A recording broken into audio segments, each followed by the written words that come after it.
Hello everyone and welcome to a new edition of Lens Talk. My name's Paul.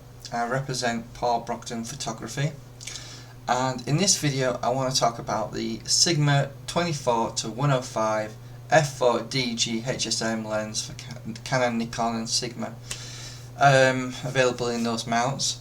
What you'll find is this lens is very sharp.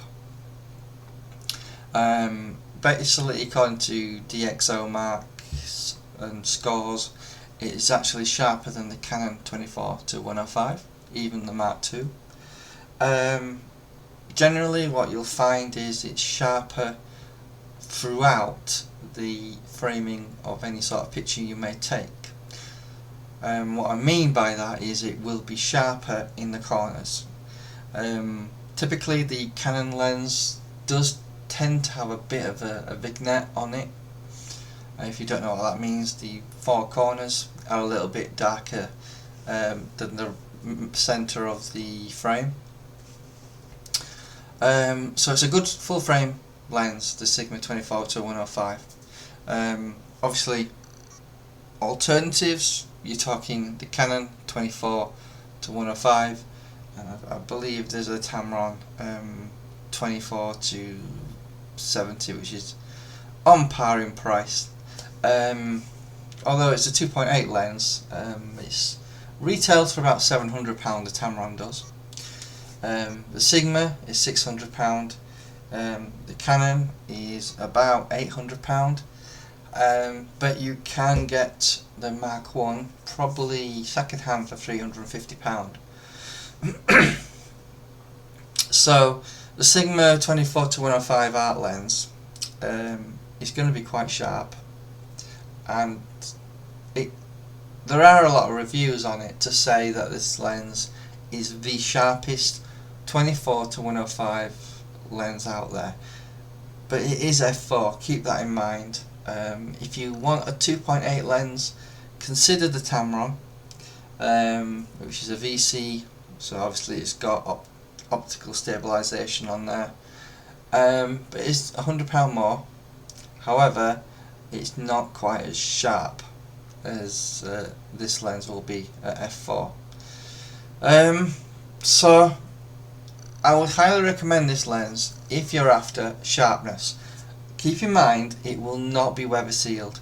It does seem to me that Sigma have decided to basically neglect that in their art lenses, where they're not weather sealed like the Canon lenses are. So if it's important to you that your lens is protected from the elements, wind, rain, ocean spray, that sort of thing, I would recommend you decide on the Canon rather than the Sigma lenses. In terms of the optical stabilizer, it's on par with Canon. You'll find it just as good, but in terms of alternatives, you obviously got your Canon lenses. Obviously, if you want to think about the 2.8 24-70 lenses, I've done a separate video talking about that, so have a look at that video where I discuss the 24-70mm alternatives. But in my view, that you'll find that the Sigma 24-105 is probably the sharpest lens out there. But it's all about money at the end of the day. How much have you got to spend? £600 is a hefty chunk of money, but you could think about purchasing the Canon, even the Mark I 24-105 second hand for £350, so you can get it for almost half the price. The choice is yours.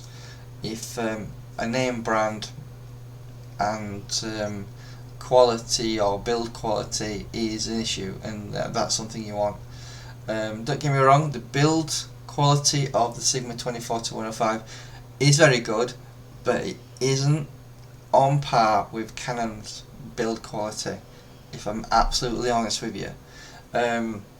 It'll be quite close, but not quite as well built.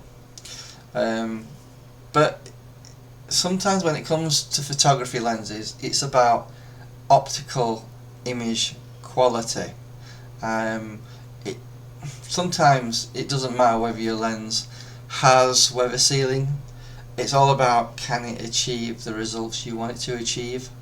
So think long and hard about which version of the 24 to 105 full frame lens you wish. Obviously on a crop sensor camera you're typically getting around, I think it's around 31 millimeters.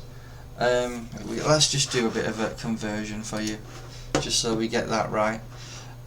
So it's 1.6 times 24.